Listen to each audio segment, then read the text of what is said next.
Time to think. August played up the stomachache the next day so he wouldn't have to go to school. I admit I felt a little bad for Mom, who was genuinely concerned that he had a stomach bug, but I had promised August I wouldn't tell her about the incident at school. By Sunday, he was still determined not to go back to school. "What are you planning on telling Mom and Dad?" I asked him when he told me this. "They said I could quit whenever I wanted to." He said this while he was still focused on the comic book he was reading. "But you've never been that kind of kid who quits things," I said truthfully. "That's not like you." "I'm quitting." "You're going to have to tell Mom and Dad why," I pointed out, pulling the comic book out of his hands so he'd have to look up at me while we were talking. "Then Mom will call the school and everyone will know about it." "Will Jack get in trouble?" "I would think so." "Good." I have to admit, August was surprising me more and more. He pulled another comic book off his shelf and started leafing through it. "Augie," I said, "are you really going to let a couple of stupid kids keep you from going back to school? I know you've been enjoying it. Don't give them that power over you. Don't give them that satisfaction." "They have no idea I even heard them," he explained. "No, I know, but—" "Via, it's okay. I know what I'm doing. I've made up my mind."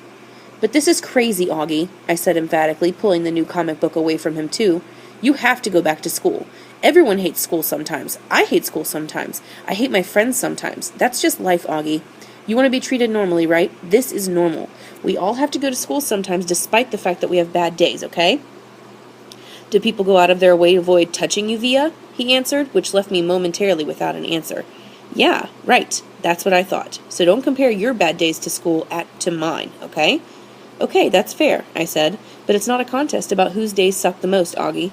The point is we all have to put up with the bad days. Now, unless you want to be treated like a baby for the rest of your life, or a kid with special needs, you have to suck it up and go." He didn't say anything, but I think that last bit was getting to him. "You don't have to say a word to those kids," I continued. "August, it's actually so cool that you know what they said, but they don't know you know what they said, you know?" "What the heck?" "You know what I mean. You don't have to talk to them ever again if you don't want. And they'll never know why, see? Or you can pretend to be friends with them, but deep down inside you know you're not." "Is that how you are with Miranda?" he asked. "No," I answered quickly, defensively. "I never fake my feelings with Miranda." "So why are you saying I should?"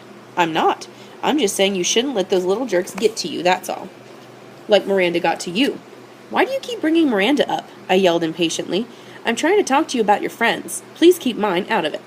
"You're not even friends with her anymore." "What does that have to do with what we're talking about?" The way August was looking at me reminded me of a doll's face. He just stared at me blankly with those half-closed doll eyes. "She called the other day," he said finally. "What?" I was stunned. "And you didn't tell me?" "She wasn't calling you," he answered, pulling both comic books out of my hands. "She was calling me, just to say hi, to see how I was doing. She didn't even know I was going to real school now. I can't believe you hadn't even told her. She said the two of you don't even hang out as much anymore, but she wanted me to know she'd always loved me like a big sister." Double stunned, stung, flabbergasted. No words formed in my mouth. "Why didn't you tell me?" I said finally. "I don't know," he shrugged, opening the first comic book again. "Well, I'm telling Mom and Dad about Jack Will if you stop going to school," I answered. "Tushman will probably call you into school and make Jack and those other kids apologize to you in front of everyone, and everyone will treat you like a kid who should be going to a school for kids with special needs. Is that what you want? Because that's what's going to happen. Otherwise, just go back to school and act like nothing happened. Or if you want to confront Jack about it, fine, but either way if you—" "Fine, fine, fine," he interrupted. "What? Fine, I'll go," he yelled, not loudly. "Just stop talking about it already. Can I please read my book now?"